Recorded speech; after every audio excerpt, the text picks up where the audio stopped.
Assalamualaikum warahmatullahi wabarakatuh. Kami dari kelompok 9 ingin mempresentasikan tentang kebijakan pajak atas komoditas mewah, analisis komparatif Indonesia dan Malaysia.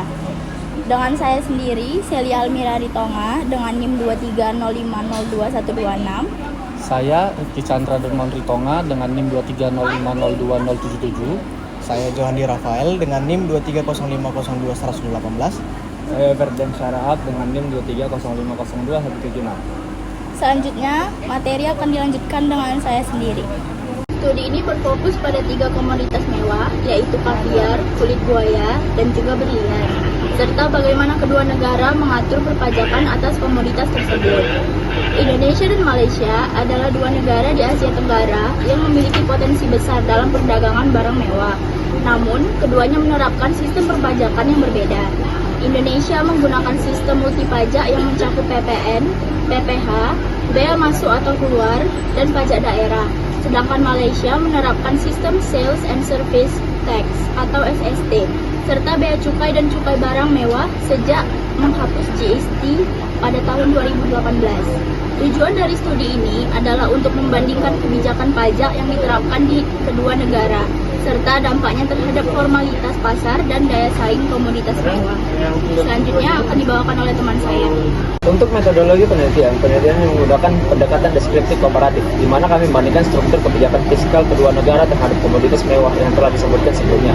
Kami menggunakan analisis SWOT, Strength, Weakness, Opportunities, Threats, untuk menilai keunggulan dan tantangan dari masing-masing sistem pajak. Adapun objek penelitian terdiri dari negara Indonesia dan Malaysia, komoditas kaviar, produk impor mewah, kulit buaya, produk lokal atau ekspor, dan berlian, permata mentah maupun perhiasan.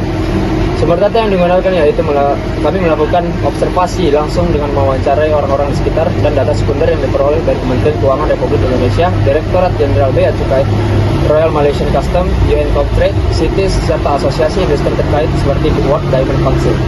Dari hasil analisis SWOT, kami menemukan bahwa Malaysia memiliki struktur perpajakan yang lebih sederhana dan fleksibel dibandingkan dengan Indonesia, meskipun kurang mendalam dalam klasifikasi barang mewah. Sebaliknya, sistem perpajakan Indonesia lebih kompleks namun memberikan kontrol fiskal yang kuat, terutama melalui pajak daerah. Secara spesifik, yang pertama yaitu kaviar. Di Indonesia, kaviar dikenai biaya masuk dan PPN sebesar 11%, sehingga harganya tinggi dan rawan diselundupkan. Sementara di Malaysia, tarif SST dan bea masuk lebih longgar, tetapi celah ini berpotensi dimanfaatkan untuk undervaluation. Yang kedua, kulit buaya. Di Indonesia, produk ini dikenai pajak berlapis dan pengawasan ketat karena terkait sawah dilindungi.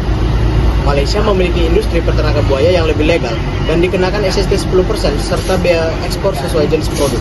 Yang ketiga yaitu berlian. Indonesia mengenakan PPN 11% tanpa insentif khusus. Malaysia lebih kompetitif karena hanya menerapkan SST 5-10% dan perdagangan internasionalnya lebih terbuka. Baik, untuk kesimpulan dan rekomendasi, berdasarkan temuan tersebut, kami menyimpulkan bahwa sistem pajak di Indonesia memang memberikan kontrol yang kuat terhadap perdagangan komoditas mewah, namun menciptakan hambatan administratif dan berisiko mendorong aktivitas pasar gelap.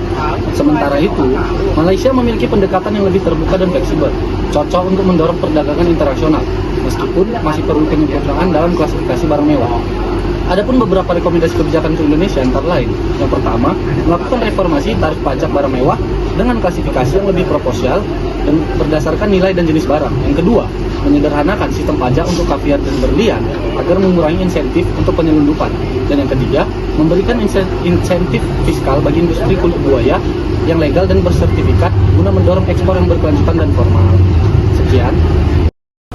Demikian presentasi dari kelompok kami. Jika ada kesalahan kata, kami mohon maaf. Sekian dan terima kasih. Wassalamualaikum warahmatullahi wabarakatuh.